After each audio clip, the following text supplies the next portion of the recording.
First 2 weeks nung 30 tayo nag-assume.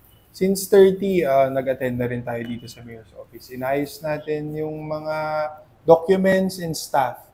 Kasi si Mayor Albert, nagbalin nga Vice Mayor. So, dagiti do mga staff na in Makarmat, Vice Mayor's Office. So, natapos namin siya after 3 days. Madama lata, tutuloy lata dagiti programs and projects ti city government.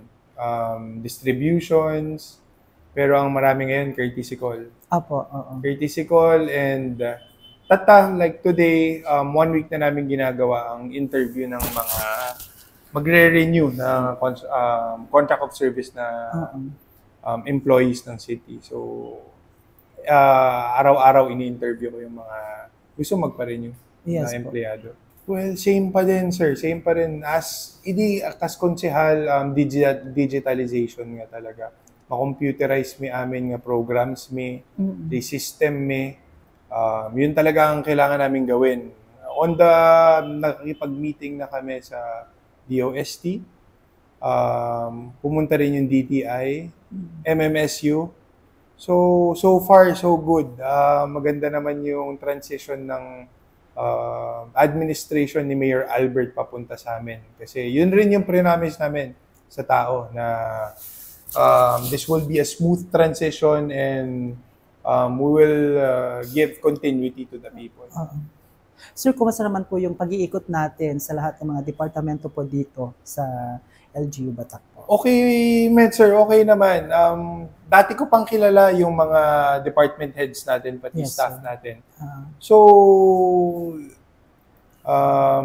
madalas ko naman sila nakakausap. Formally, hindi ko pa na-meet yung mga per department and per office. Pero lagi ko silang nakakausap tatapusin lang muna namin tong mga job orders na ma-interview. After nun, per office na namin sila. Pero ang bisita namin, sir, everyday pa rin. Binibigyan pa rin namin yung oras, syempre, na bumisita sa mga bara-barangay. Nung Sunday, nag-inspect ako mag-isa sa market. Nag-inspect tayo sa evacuation center. And nag-expect rin tayo sa RHU. Kung kamusta naman sila doon. And top kasi natin, ang priority natin is pagandahin natin yung market ng Batak. Kasi alam naman natin ng market ng Batak is yung pinakamalaki. And ang daming pumupunta dyan, no? Ang daming pumupunta dyan. So, DJT may isang priority tayo nga talaga. Tayo market tayo. So far, sir, ikat awan. Pero siguro meron hanga department heads but sumagmamano nga employees na ililipat lang rin natin sila sa mas effective sila siguro. Ado matagiti recommendations nagiti department heads kung effective sila, not effective. So i-align lang natin sila kung saan sila dapat talaga ng office mapunta. Wala namang parang papalitan or grand reconstruction ng mga employees. Sir, lastly, ano po yung inaasahan ng Batakeños for the first 100 days, sir, sa inyo po? Well, asahan ninyo na everyday papasok kami.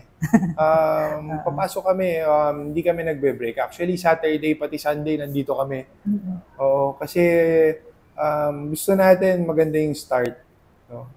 Together with our Vice Mayor, Engineer Albert Dagiachua, gusto namin magawa kagad namin yung mga gusto naming gawin at makasettle down para finally, yung mga future developments natin, dun tayo magfo-focus. Hopefully, humihingi rin kami ng tulong sa mga national agencies, sa mga officials natin sa taas. Of course, siyempre sa Family Marcos na walang sawang tumutulong dito sa Batak.